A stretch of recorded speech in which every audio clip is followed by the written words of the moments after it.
Hey guys, and welcome back to the Renaissance Room podcast. So lately, I have been dealing with a little bit of the conversations around mental health and just sharing from my own personal observations, as y'all know.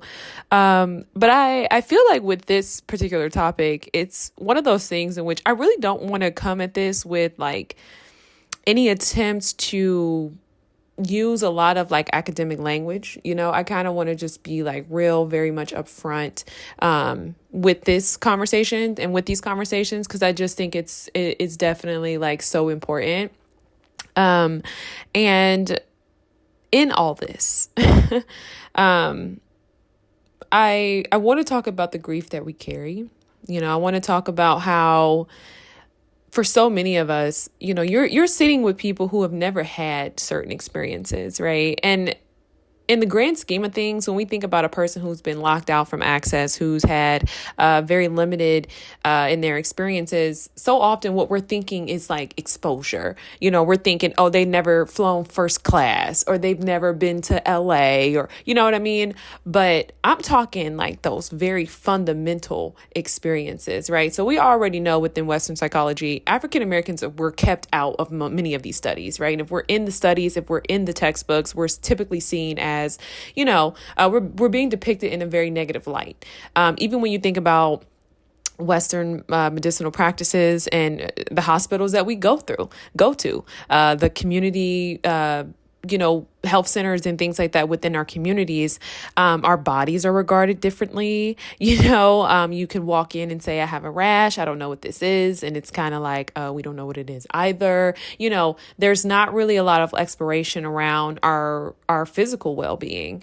I know I've had that happen to me before, walking to the emergency room thinking, hey, listen, something's going on. And they're like, I don't know. It took me about 3 doctors for someone to say, oh, okay, this is what this is. I know what this is. She was a Black doctor. And so I'm grateful. I'm grateful that we live in a day and age where we can go to doctors that are cultured, doctors that care about our communities. But I also know the very real stress that a lot of these doctors feel, a lot of these nurses and, other healthcare professionals feel, right? Therapists, things like that, how weighed down they are by the workload. And so it's all very real, and for so many of us, you talk about, oh, why we don't go to school to be, more doctors and things like that. Well, a lot of us are unfortunately cut short in our endeavors, in our academic endeavors, in our entrepreneurial endeavors, right? Our communities, unfortunately, we describe it as a crab in a barrel, but I don't even think it's so much of a crab in a barrel as much as it is situational, as much as it is circumstantial, right? So many of us are just put in environments that, to be honest, many of us are really coming from the concrete, right? Like it is truly the rolls out of the concrete. It takes so much to make it and to become something and to stay on a narrow path, such as like psychology, right? Such as a doctoral path, or a medicinal path. It takes so much. And, we throw it out there. We say these things. Well, go to school to be doctors, go to school to be, but you're talking about not only a very rigorous academic, but also a very disciplined one, and so that looks like being 16, 17, and you want to study and your cousins is around. I don't know. Are y'all even hanging out with the cousins today? I don't even think people are even really doing that today. We've got this culture today that's kind of like, we're very much individualized in regards to our families and communities. Yeah, so you got this culture today, and it's like, what you doing? You think you're better than us, because the things you're learning are changing your mind. They're changing your vocabulary as well. Where you're going, the schools you're going to, if you're in a doctoral program, whatever the case may be, the tutors, the academic programs, if you're blessed enough to even have parents who have invested in you, right, academically, you're in different environments. You're in different rooms, right? And now we're kind of living in a day and age where so many people are being exposed to the other half, right? We're seeing this in real time. We're seeing white wealth in real time. We're seeing how, the economic disparities, right? You can get on TikTok today and you'll see the way a lot of these white people is living. And I think as much as we kind of doom scroll, or that's what they're calling it, we are seeing very much like, oh, wow, they really got money. You know what I mean? And we're coming back to that reality and, that gap that's always been there, right? I remember driving through white neighborhoods and I seen how they was living, and it wasn't how we was living. You know how it is. You drive through the ghetto, you drive through, a very demolished type of community, and then you arrive up on the hills. You know what I mean? You drive through the hills to get to where it is you got to go. And, it was really sad because we have this language and it's like, oh, y'all just want to be in white spaces. No, no, no. It was never about being in white spaces. It was about having access to, quality care, quality food, okay, and quality environments. You know what I mean? That's what it was always about, and so I understand the conversations today around being put in environments with people who, unfortunately, y'all know how it is. We can have nice things as Black people, but that doesn't necessarily mean that they're taking care of them. And it is unfortunate because I do think many of us have, unfortunately, gone so far into that space of like degeneracy. There are a lot of African Americans who, unfortunately, there are programs and there are resources that, people may put in our communities for us that are typically abused, right? The property isn't cared for, all these different things. And so it is unfortunate that has been a reality. But I think when you think about those type of persons, I don't really want to give an excuse to it. I really don't. I think for some people, hey, that is just who they are. It is what it is. But you also have to understand that's one of the more unfortunate things, right? Is because we're all grouped in this together, right? Even the Black person who is making a little bit more, you're still grouped in with these persons. And so that's kind of what you're seeing today as well. And I think that's also why a lot of the self-hate is kind of like popping off because, you may be someone who has worked hard. You graduated high school, you went to college, or whatever the case may be. And for a lot of people, you are still roped in with a lot of this degenerate type of behavior. You're still in these communities that are not just impoverished materially, but psychologically. And so we have the conversations of, well, why don't we get out? Why is it as African Americans? Why are we so this? Why are we so that? Why are we, and you have to understand you're expected to do a very hard thing in very hard circumstances. You know what I mean? And that's always been the expectation. When you think about when we were freed, as African Americans from enslavement, we were thrown into the woes of society. We were thrown into racism, discrimination, while still expected to show up and go to work. I mean, can we really sit with that? Because that is our history. Like, that's where we come from. This is not just some, thousands of years ago. No, this is in real time. Like the persons that were enslaved and the persons that were freed and their children, they're alive today.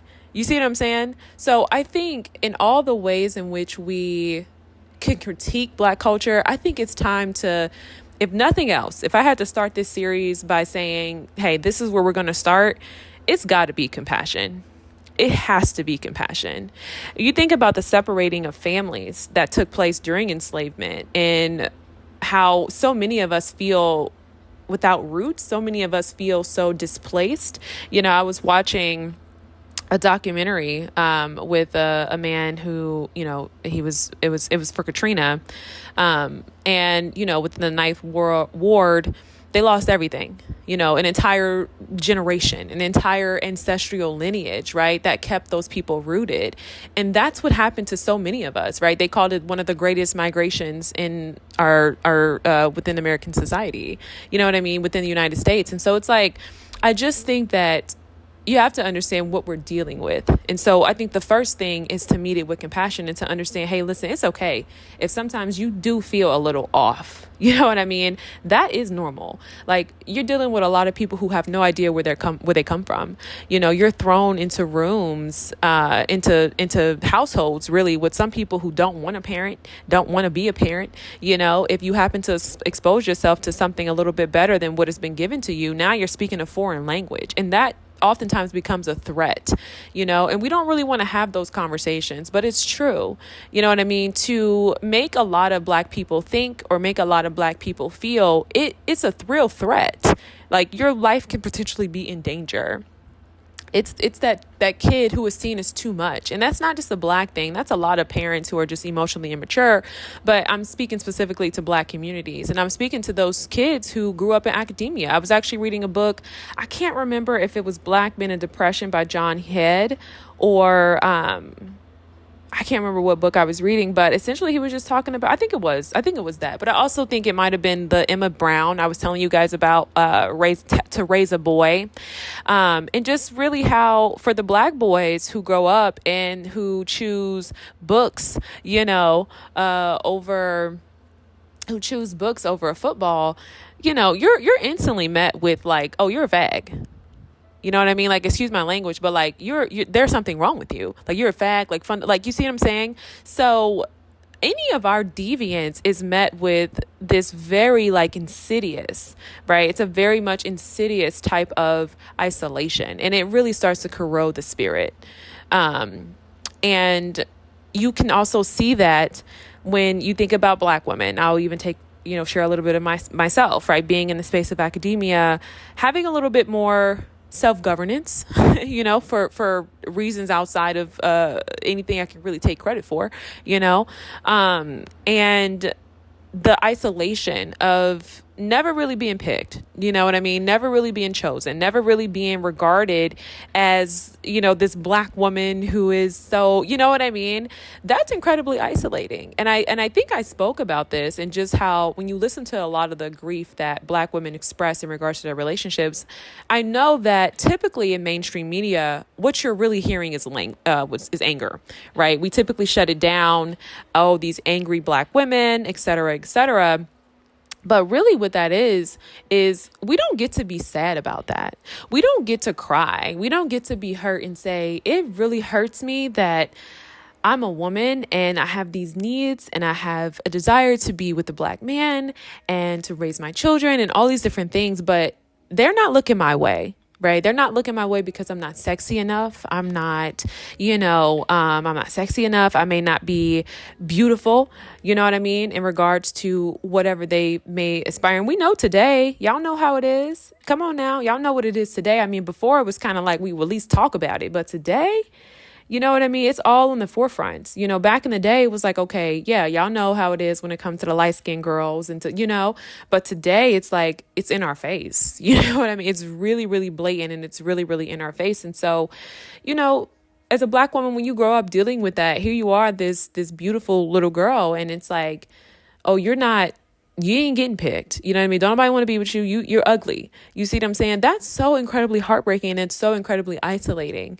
and I don't even think that anybody really understands what that does to so many Black women. And so instead of being hurt and being like, wow, I was really sad that it's really sad that I was only used by this partner. I thought he liked me, or whatever the case may be, the only thing we can resort to is anger. And that's what you see in mainstream media, especially regarding relational discourse. It's anger, because that's all we can express is anger. You know what I mean? You think about the situation recently with Ryan Hilton and his son being murdered by the police. It was like, well, he went and killed a cop. And it's this thing of like, well, all he can express is anger. He can't cry and say, wow, my son was murdered by the police, because that's not met well in modern day society. That's not met well, not even modern day. That's not met well with African-American men. You see what I'm saying? So not only our externals, sometimes feeling like it's out of our control, right? We're relegated to these very harmful communities amongst a bunch of persons who, you talk about a concentration camp. I mean, think of it like that. That's our starting ground. It's like we're here and we're like dispersed, right? The migration, we're dispersed amongst a bunch of people that we don't even know. You got family, you got mothers and fathers raising children. They don't even know, don't care to know. You see what I'm saying? Like that's our foundation. So you're already spiritually displaced, right? That's why when you meet people and you guys hit it off, it's called a kindred spirit. It's like, okay. You know what I mean? Because we could have probably been cousins. We probably was from the same lineage. You see what I'm saying? But we don't have that today. We don't have that today. So anyway, you're already starting off from this place of psychological displacement, spiritual displacement. You don't feel like you don't feel like you belong.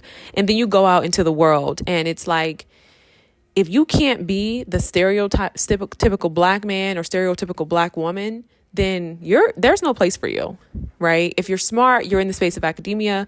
White Americans are constantly challenging you, right? Just recently, look at this thing that they're trying to pull with Barack Obama, right? Donald Trump administration going after Barack Obama, saying that, Barack Obama conducted some type of conspiracy to tear down Donald Trump and his whole thing with the Russians or whatever. You know what I mean?